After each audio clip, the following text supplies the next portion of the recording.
2 दिन पहले मैंने एक बहुत ही खूबसूरत बेटी को जन्म दिया। हमारे घर में चारों ओर खुशी का माहौल था। मेरे पति और मेरी सास बहुत खुश थी क्योंकि ये इनके घर की पहली खुशी थी और मेरे पति ने मुझे बताया था कि 4 साल बाद उनके पिता घर वापस आ रहे हैं।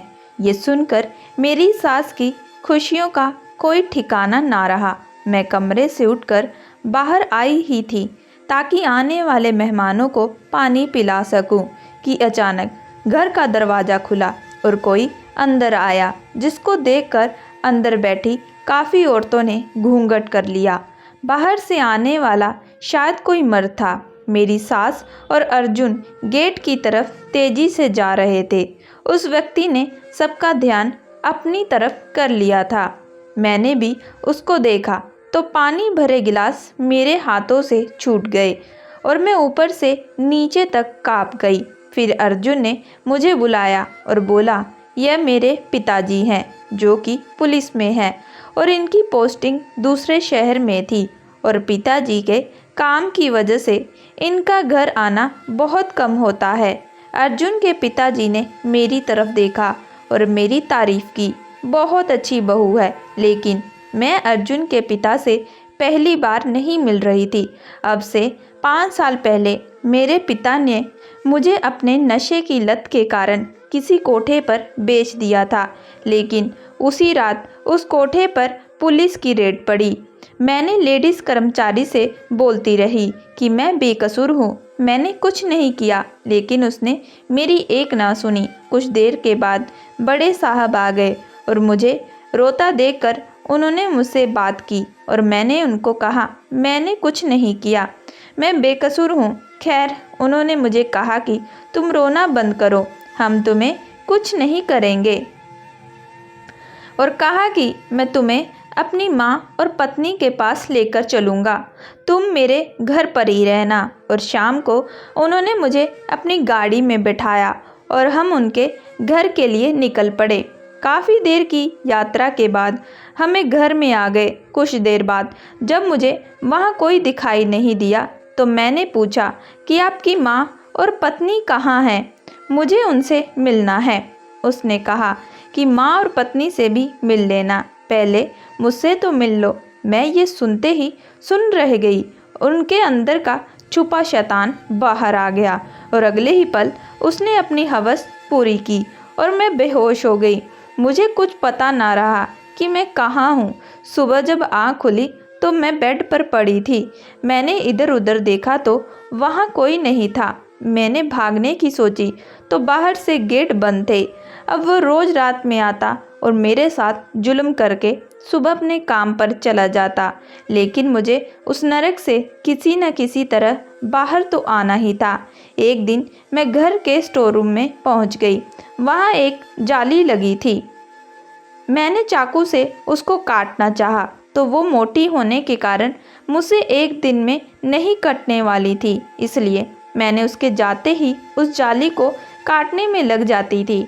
इसी तरह कई दिन मैं लगातार उसको काटती रही और सुबह से उसके जाते ही वहाँ से निकलकर भाग गई। मैंने सोचा जब तक वो घर आएगा मैं बहुत दूर निकल जाऊंगी और इस नर्क से शायद मेरा पीछा छूट जाएगा। और मैं एक बस में बैठ गई और ऐसा ही हुआ। मैं उस जगह से बहुत दूर निकल आई। रास्ते में जब मुझे भूख लगी तो मैंने एक औरत से खाना मांगने की कोशिश की, लेकिन मांगने की हिम्मत नहीं हुई। खैर, कुछ देर बाद उस औरत ने मुझे बिना मांगे खाना दिया और मैंने खा लिया। शायद वो मेरी हालत से समझ गई थी क्योंकि मैं बड़े बुरे हाल में थी। पहनने को चप्पल ना थी, कपड़े बहुत ख़राब हो गए थे। बस वाले ने भी जब मुझसे पैसे मांगे तो मैं रोने लगी और बोला कि मेरे पास पैसे नहीं है। खैर, वो तो चला गया। अब बस अपने आखिरी स्टॉप पर रुक गई तो मैं भी बस से उतर गई और चलते चलते एक गांव में पहुंच गई। वहां मुझे एक बड़ा सा घर दिखा जहां काफ़ी सारी भैंस बंधी हुई थी और उनके चारों ओर एक बड़ा सा कमरा था। मैं वहां गई तो मुझे कोई नहीं दिखा और मैं चुपचाप भैंसों के चारे वाले कमरे में छुप कर सो गई। जब सुबह मेरी आँख खुली तो सामने एक लड़का और एक बूढ़ी औरत दिखी जो उस लड़के की माँ थी। वो लड़का कोई और नहीं बल्कि अर्जुन था। उनकी आंखों में हजारों सवाल थे। खैर, मैंने उनको अपनी सारी बात बताई तो उन्होंने मुझे अपने पास ही रख लिया। कुछ दिन में उनके पास रही। हम मिलजुल कर घर का सारा काम करते। ऐसे ही दिन गुजरते रहे और धीरे धीरे अर्जुन मुझे पसंद करने लगा। उसने मुझसे अपने प्यार का इजहार किया और मुझसे शादी करने को बोला। तो मैंने उसको पहले उसकी माँ से बात करने को कहा और उसी दिन मेरी तबीयत खराब हो गई। मुझे डॉक्टर ने बताया कि मैं प्रेग्नेंट हूँ और वही हुआ जिस बात का मुझे डर था। इतनी दूर आने के बाद भी उस शैतान के साये ने मेरा पीछा नहीं छोड़ा था। मैंने ये बात किसी को नहीं बताई। फिर अर्जुन ने अपनी माँ से बात करके उनको हमारी शादी के लिए मना लिया और हमारी शादी हो गई। शादी के कुछ दिन बाद मेरी तबीयत बहुत ज़्यादा ख़राब हुई और अर्जुन की माँ मुझे हॉस्पिटल ले गई और डॉक्टर ने मुझे वही बताया जो मैं पहले से जानती थी। मेरी सास ये सुनकर बहुत खुश हुई और ये जब बात अर्जुन को पता लगी तो उसकी खुशी का भी कोई ठिकाना ना रहा। मैं ऊपर ही ऊपर हंस रही थी लेकिन अंदर से बहुत ज़्यादा डरी थी और सहमी हुई थी क्योंकि मैं सच्चाई जानती थी। लेकिन अर्जुन की खुशी बढ़ती ही जा रही थी पर मेरा दिल बहुत दुखी था। फिर मुझे खबर मिली कि मेरे ससुर घर आ रहे हैं जो 4 साल पहले अपनी नौकरी की वजह से बाहर गए थे और फिर अपनी अय्याशियों के चलते जिन्होंने पीछे मुड़कर नहीं देखा।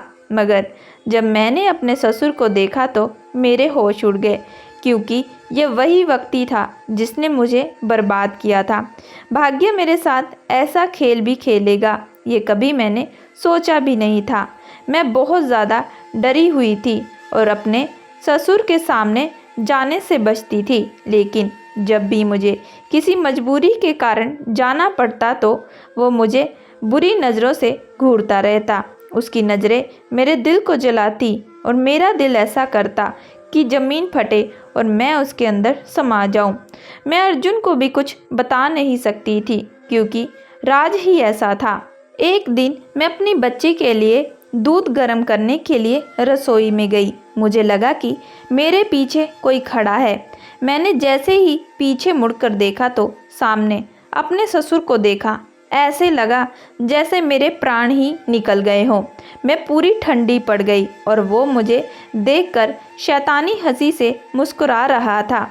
तुम क्या समझती हो मेरे घर की बहू बनकर रहोगी और मैं तुम्हें इतनी आसानी से छोड़ दूंगा? मैं जानता हूँ कि मैंने जो तुम्हारे साथ किया उसका बदला लेने आई हो। बताओ ये बच्ची किसकी है? मैं जानता हूँ कि तुम जैसी औरतें कभी एक मर्द के साथ नहीं रह सकती। उसकी बातें सुनकर मुझे बहुत गुस्सा आ रहा था लेकिन मैंने अपने आप को शांत किया और अपने रूम की तरफ जाने लगी।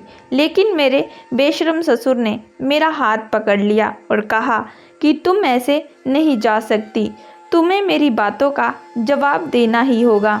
आज मैं तुमसे सारा हिसाब चुकता करूँगा। अगर तुम ये सोच रही हो कि मैं ये बात किसी को नहीं बताऊंगा तो तुम्हारी ये गलतफहमी है। मैं तुम्हें आखिरी बार मौका दे रहा हूँ। तुम यहाँ से चली जाओ और अपनी इस गंदगी को भी अपने साथ ले जाओ। मैं एक बाजारू औरत को अपने घर की इज्जत नहीं बना सकता। यह बात सुनते ही मेरे सब्र का बांध टूट गया। मैंने अपने ससुर को एक जोरदार थप्पड़ लगा दिया। मेरी आंखें गुस्से और जज्बात से नर्म थी। शर्म आनी चाहिए तुम्हें ऐसी बातें करने में। मुझे यकीन नहीं होता कि अर्जुन तुम्हारा बेटा है।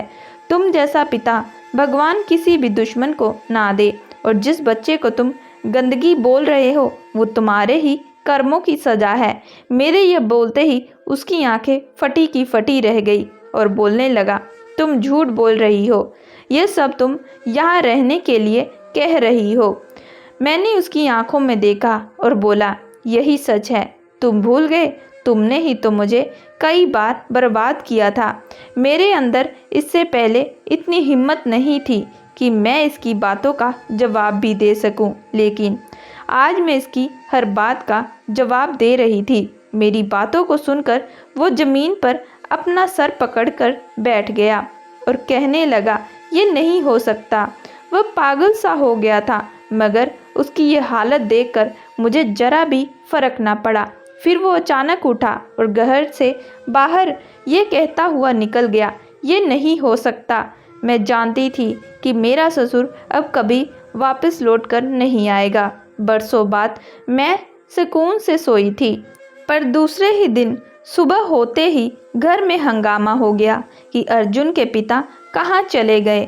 आराम से बैठकर मैं सब कुछ देख रही थी। फिर सबने यही सोचा कि वो फिर से हम सबको छोड़कर चले गए और सब आराम से बैठ गए। मेरी सास ने भी मेरे ससुर के जाने के कुछ दिन तक सोग मनाया और फिर जिंदगी की तरफ वापस आ गई। मैंने भी इस राज के बारे में कभी किसी को कुछ नहीं बताया। अब मैं रोज़ यही प्रार्थना करती हूँ कि मेरा ससुर कभी लौट कर ना आए।